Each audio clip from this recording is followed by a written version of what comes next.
Today, I am gonna explain a 2020 American science fiction and thriller movie called The Unhealer. The movie begins with an old and fragile man, Reverend Pfluger, who is doing some kind of ritual at the Indian burial grounds. Suddenly, a lightning bolt strikes which causes him to be thrown away.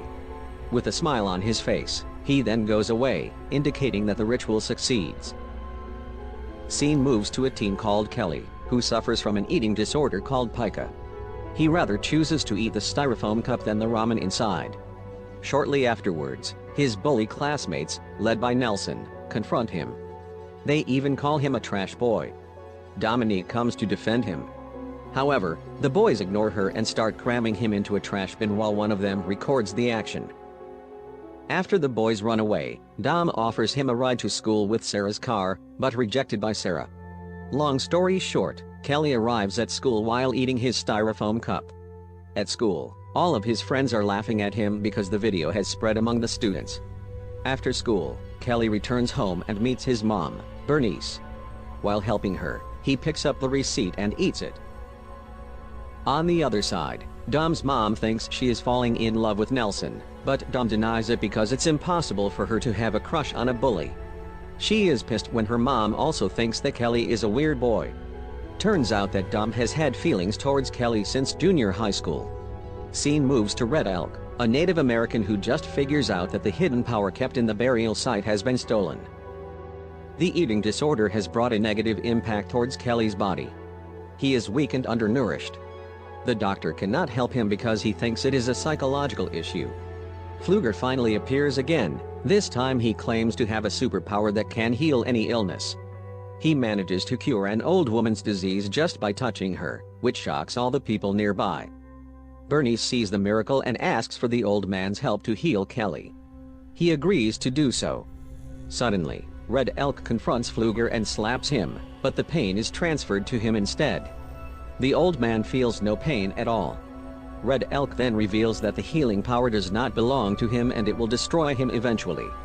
He urges Pfluger to give the power back, but the cocky old man refuses and goes away. Bernice returns home, bringing Pfluger with him.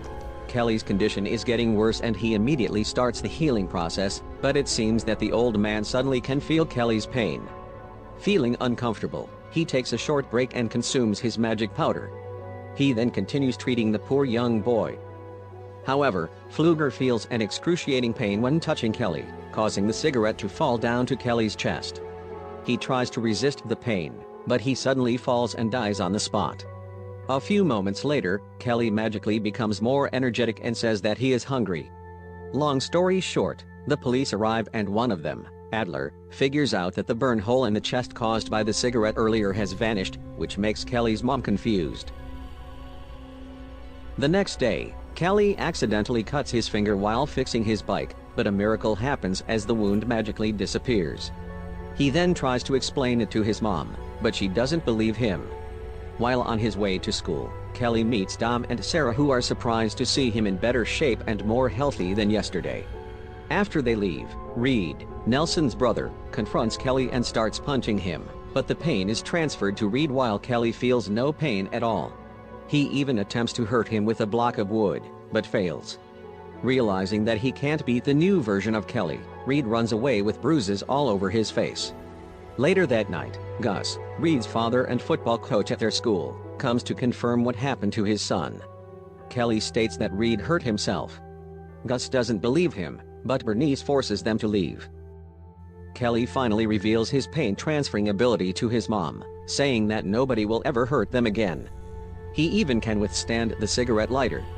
The next day, while in the classroom, Kelly starts his wild imagination, picturing himself with Dom, who becomes naughty.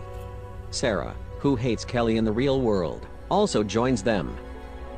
Surprisingly, the sensation from the imagination also affects Dom and Sarah in real life, causing Sarah to scream in pleasure.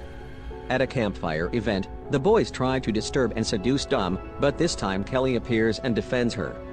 They almost engage in a fight. Luckily, Gus comes and separates them. While on his way home, Kelly is spotted by the boys and they attempt to scare him. Kelly panics and tries to avoid the car. However, he falls off her bike and the car accidentally hits him. But Kelly is not injured at all and the car driver, Brad, receives all the pain instead, which kills him instantly. The remaining boys are terrified when they see Kelly is okay and run away from the scene. Not long after, the police and the others arrive at the crime scene, where Kelly explains the chronology to his mom and reveals his power to Dom. On the other side, Nelson states that Kelly purposely pulled himself in front of the car and Brad was killed by the airbag. Kelly's relationship with Dom is getting better and better. Kelly even asks Dom out for a date. However, the boys want revenge and plan a strategy. At work, Red Elk confronts Kelly and questions him how he could survive from the car crash. He then reveals that Pfluger helped him and knows nothing about the power. Kelly then returns home where he finds his mom is not in a great condition. He then goes out to buy an aspirin. Outside the house, the boys have been waiting and think that it was Bernice who went away. They execute the plan and start pulling the container's foundation with Gus's car, causing it to fall down and break the gas pipe. Bernice tries to escape, but the house suddenly explodes because of gas leaks, killing her instantly. Kelly returns home and is very shocked when he finds out her mother has passed away. He is brought to the hospital where Adler appears and tries to help him. Suddenly, Red Elk confronts Adler, telling him that Kelly is possessing their ancestors' power and asks him to help him retrieve the power. After his mom's funeral, Kelly goes to Pfluger's grave and accidentally eats a vine, causing him to suffer and vomit. Sarah witnesses the event and goes away. Adler attempts to help the poor kid by offering him to move to a foster family. While on their way, Adler states that the container's supports were purposely pulled out and his mom's death wasn't an accident. A few moments later, Nelson and the boys, who are on their way to the river, meet Kelly and mock him from their car. Since then, Kelly concludes that they are the perpetrators behind his mother's death. He then jumps out from the sheriff's car. Kelly eventually spots the boys who are having fun at the riverside. Tucker jumps into the water and the others start throwing him with rocks. Kelly sneaks in and takes Tucker's shirt. As usual, he eats it before using it to strangle himself. Tucker immediately feels the effect, causing him to drown. Nelson tries to help him while Reed is running away, but it is too late. Kelly then shows up and attempts to do the same thing, but Adler arrives on time and Kelly flees. Tucker is dead and Adler starts interrogating the boys. They tell him that it was Kelly's fault. Having heard about Tucker's incident, Dom urges him to stop killing people. She suggests him to make them confess instead. The next day, in chemistry class, Kelly shows up late and makes fun of Tony, forcing him to admit that he is his mom's killer. Tony is furious and pours chemical solution towards Kelly's face. However, it burns Tony's face instead and instantly kills him. The girls are very shocked and Kelly runs away while Adler arrives at the class.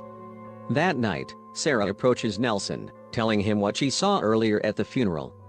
They go to the Pfluger's grave and harvest the plant that caused Kelly to suffer earlier. Nelson prepares the concoction and stores it in an extinguisher. The next day, Adler finds the chains that were used to pull out Kelly's container supports in Gus's pickup. He then immediately confronts the boys and forces them to confess, but they keep lying, saying that they know nothing. On the other side, Kelly sneaks in and steals a power drill from Nelson's car. He then suddenly shows up with his weapon while Nelson is also ready with his extinguisher. Kelly starts drilling his own knee, causing Nelson to feel the exact pain. Adler finally believes what Red Elk said earlier while Dom comes and tells him to stop. Nelson attempts to shoot him with the liquid which weakens Kelly. Gus takes advantage of this and tries to shoot him with Adler's gun, but the bullet kills him and Nelson instead. Dom is disappointed with Kelly and begs him to give the power back to Red Elk. He then reluctantly agrees. Long story short, Red Elk and Alder begin the power transferring ceremony in front of Pfluger's grave. However, the power has been the part of him and they have no choice but to kill him. Dom helps Kelly to escape, but the police shoot them, causing them to be thrown away to Pfluger's grave. He can't save Kelly and blames the old man for giving him such power. The enraged Kelly then eats Pfluger's heart and suddenly dies. At the end of the movie, in the ambulance, Dom suddenly comes back to life, indicating that the power has been transferred to her.